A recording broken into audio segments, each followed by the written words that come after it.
Hi guys, so as promised last time, I'm here to talk about your pathways to Australia. Okay, and as I said, I'm talking from a medic perspective. And first of all, today's video I'll focus on medical doctors. So if you're a Kenyan and you have completed your degree in Kenya and you have done your 1 year compulsory internship and you have your registration and your license, you can start applying for Australian pathway. And the main issue here is getting a visa to Australia. Okay, so the first thing that you have to work on is getting a visa. And with visas, you can either get a work visa or a student visa. Okay, so the student visa is the easiest way to come to Australia. I'll explain why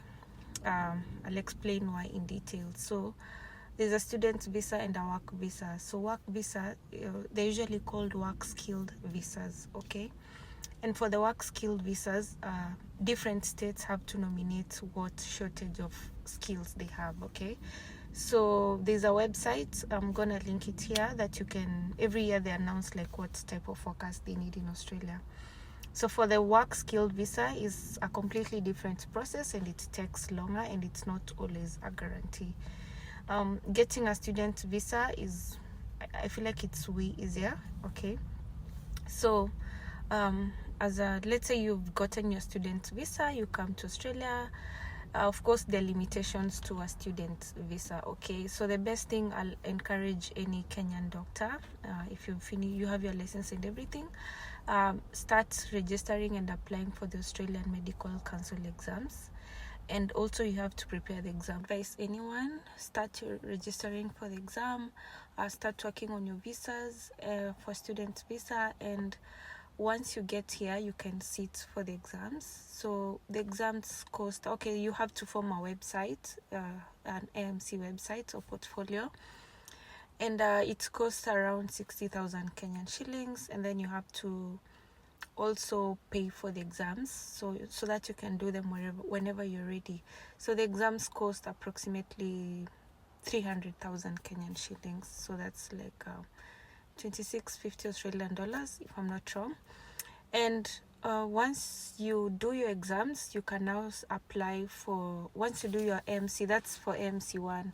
So once you do your AMC 1, you can apply for limited registration, and you can also work as some people can get jobs with only AMC 1. You can work as a telehealth doctor, you just limited work. Okay, and then there's also MC2. So for the MC2, it costs around 400,000 Kenyan shillings, and then you can either do MC2 or apply for work-based assessments. Okay, so for the work-based assessments, it takes around 6 months to complete. So once you do MC1, you apply for work-based assessments. It's 6 months to 1 year.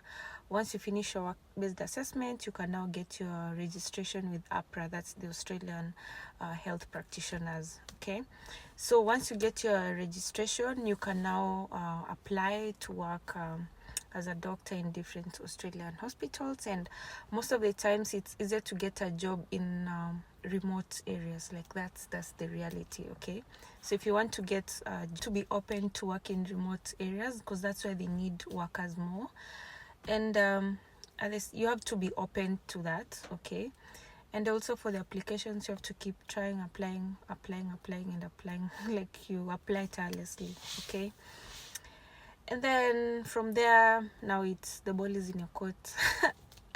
So that's the first part, like that's like the first pathway. For the work skilled visa, most of the times they can be looking for doctors. Okay, maybe they need doctors, but some jobs won't sponsor your visas. Some jobs just want someone to have their visas ready, and it might take some time, and also the competition is high.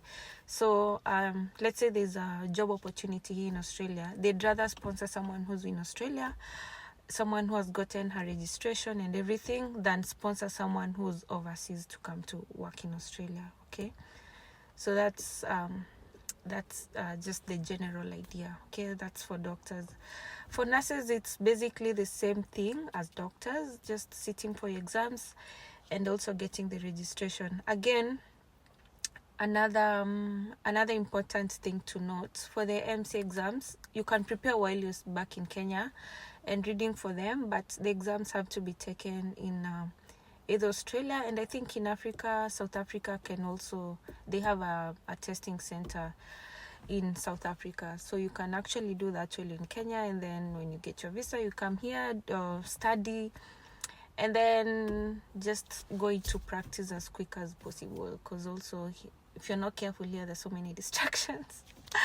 So yeah, that's just the general advice, and in my next video I think we can talk more on the medical